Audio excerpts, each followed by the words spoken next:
નમસ્કાર દર્શક મિત્રો, આજે આપણે આવી પહોંચ્યા છીએ નવા વેગડવાયો ગામે। આમ તો ખબર છે આપણને કે અવિરત વરસાદ વરસ્યો છે, સમગ્ર ગ્રામ્ય વિસ્તારોમાં ખેડૂતોને મોટા પાયે નુકસાન છે। ત્યારે આપણે વેગડવાઈના ખેતરોમાં છીએ અને અહીંયા રસ્તા પર જે કપાસનો પાક છે એ આપણે જોઈએ છીએ કે આ કપાસ મિત્રો મોંઘા મૂલો બિયારણ, ખાતર, દવા અને આ બધુંય આમાં વાવી અને છેલ્લે ખેડ કરી અને આ ખેતી કરીને તૈયાર કરેલો આ કપાસ છે।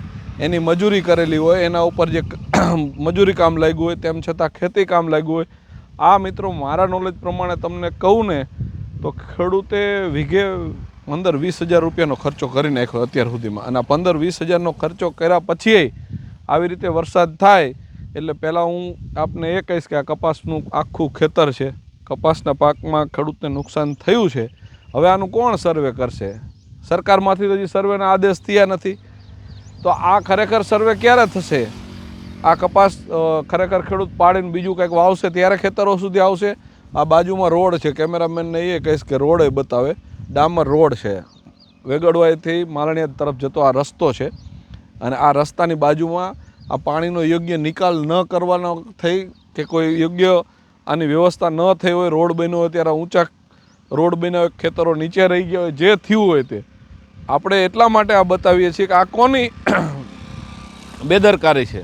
તંત્ર હંમેશા મેં કીધું એમ કે આ પછી કપાસ પાછો પાંગરશે ત્યારે સર્વે થશે કે આ કપાસની જગ્યાએ ખેડી નાખશે ત્યારે સર્વે થશે? તમે ખેતર જોઈશો એટલે તમને ખ્યાલ આવશે કે આખું ખેતર આ જ પ્રકારનું દેખાય છે। અને આખા ખેતરમાં તમે જુઓ કપાસ જે છે એ મહિના 1.5 મહિના પહેલાં વાવેલો છે અને આ કપાસ મોટા પાયે ખેતર આખામાં કપાસ સુકાઈ ગયો છે। અને હજુ તો આપણે વરસાદને બે દિવસથી આજે 3જો દિવસ છે બંધ રહ્યો એને, અને હજુ કેટલો આવે એની શક્યતા આપણા હાથમાં તો નથી જ। પરંતુ આ કુદરતી આફતને આપણે અલગ રીતે જોઈએ છીએ ને આ બની આમ તો જો કે આ રોડ બનાવ્યો હોય છે ત્યારે યોગ્ય પાણીનો નિકાલ ન થવાના કારણે પણ આ થઈ શક્યું હોય, કારણ કે જો પાણી નીકળી જાય તો આ વસ્તુ બનતી નથી, પાણી રોકાઈ જાય એટલે આ વસ્તુ બને છે। આપણે સૌ જાણો છો કે આ ખેતર આમ જુઓ ને તો થારી જેવું છે, ખાડામાં એના કાંઠા ઉપરથી પાણી ન ચડે।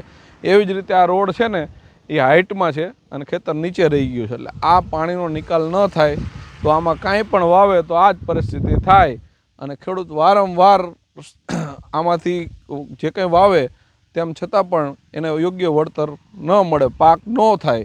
અને પાક ન થાય તો ખેડૂત બીજી બાજુ આપણને એવી અપેક્ષા રાખે કે ભાઈ સર્વે થાય, સર્વે ન થાય ટાઈમે તો આમાં ખેડૂત ખેડી નાખવાના, કારણ કે ખેડૂત તો અહીં રહેવાના નથી ત્યાં સુધી।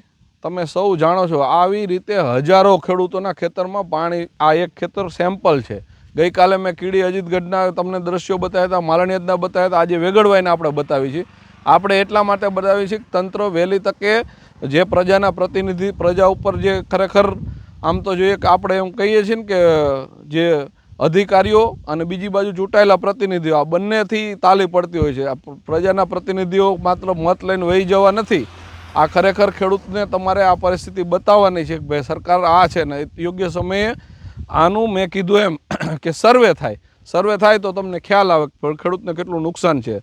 હવે તમે 15 મહિના પછી સર્વે કરશો તો આ કપાસની હાલત શું હશે? ક્યાંક આ ખેડી નાખ્યો હશે, ક્યાંક નવો પાંગરો હશે, ક્યાંક ખેતરોમાંથી પાણી નીકળાય છે, તમે એની રાહ જોવો છો પછી સર્વે કરાવવાનું છે? હું તો એમ કહું છું કે માત્ર કાગળો લખેથી કામ નહીં થાય, માત્ર તમે કહેવાથી કામ નહીં થાય, ગ્રાઉન્ડ ઉપર આવો। તમારા વિસ્તારમાં હળવદ અને ધાંગધ્રા વિસ્તાર હોય કે આજુબાજુનો રણકાંઠાનો વિસ્તાર હોય, મોટા પાયે નુકસાન છે, તમે જ્યાર સુધી એ નહીં લો ત્યાં સુધી નહીં ખબર પડે।